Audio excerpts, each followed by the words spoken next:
ನಮಸ್ಕಾರ ಆತ್ಮೀಯರೇ, ನನ್ನ ಪ್ರೀತಿಯ ವೀಕ್ಷಕರೇ. ರಮೇಶ್ ಕುಮಾರ್ ಅಂತ ಪೊಲೀಸ್ ಇಲಾಖೆಯಲ್ಲಿ ವರ್ಕ್ ಮಾಡ್ತಾಯಿದ್ರು. ಇವ್ರದ್ದು ಸಂಪೂರ್ಣ ವಿಮಾ ಕುಟುಂಬ ಆಗಿದೆ.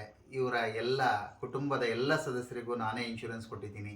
ಬನ್ನಿ, ನಮ್ಮ ಬಗ್ಗೆ LIC ಬಗ್ಗೆ ಏನು ಹೇಳ್ತಾರೆ ಅವ್ರ ಬಾಯಲ್ಲೇ ಕೇಳೋಣ. ನಮಸ್ಕಾರ, ನಮ್ಮ ಹೆಸರು ರಮೇಶ್ ಅಂತ. ನಾವು ಶಂಭುಲಿಂಗ ಅವ್ರಿಗೆ ತುಂಬ ಆತ್ಮೀಯರು.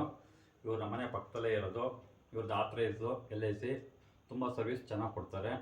ನಾನು ಇವ್ರ ಹತ್ರ 2000ನೇ ಇಸ್ವಿಲಿ 4 ಪಾಲಿಸಿ ಮಾಡಿಸಿದ್ದೆ.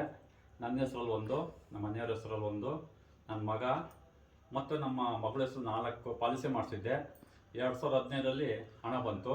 2015ರಲ್ಲಿ ನಾನು ಮನೆ ಕಟ್ಟಿದೆ. ಮನೆ ಕಟ್ಟೋ ಟೈಮಲ್ಲಿ ನಮಗೆ ತುಂಬ ಹೆಲ್ಪ್ ಆಯಿತು. ಅದು ಮತ್ತೆ ಹೆಲ್ಪ್ ಆದಮೇಲೆ ನಾವು ಮತ್ತೆ 4 ಮಾಡಿಸಿದ್ದೀನಿ. ನನ್ನ ಹೆಸರಲ್ಲಿ ಒಂದು, ನಮ್ಮ ಮನೆಯವ್ರ ಹೆಸರಲ್ಲಿ ಒಂದು, ನನ್ನ ಮಗನ ಹೆಸರಲ್ಲಿ ಒಂದು, ನಮ್ಮ ಸೊಸೆ ಹೆಸರಲ್ಲಿ ಒಂದು ಮಾಡಿಸಿದ್ದೀನಿ. ಮತ್ತು ಮುಂದಿನ ತಿಂಗಳು ನನ್ನ ಮಗನಿಗೆ ಒಂದು ಮಗುವಾಗಿದೆ. ನಮ್ಮ ಮೊಮ್ಮಗನ ಹೆಸರಲ್ಲೂ ಮುಂದಿನ ತಿಂಗಳು ಮಾಡಿಸ್ತಾ ಇದ್ದೀನಿ. ನಮ್ಮದು ಒಂಥರ LIC ವಿಮಾ ಕುಟುಂಬ ಆಗಿದೆ.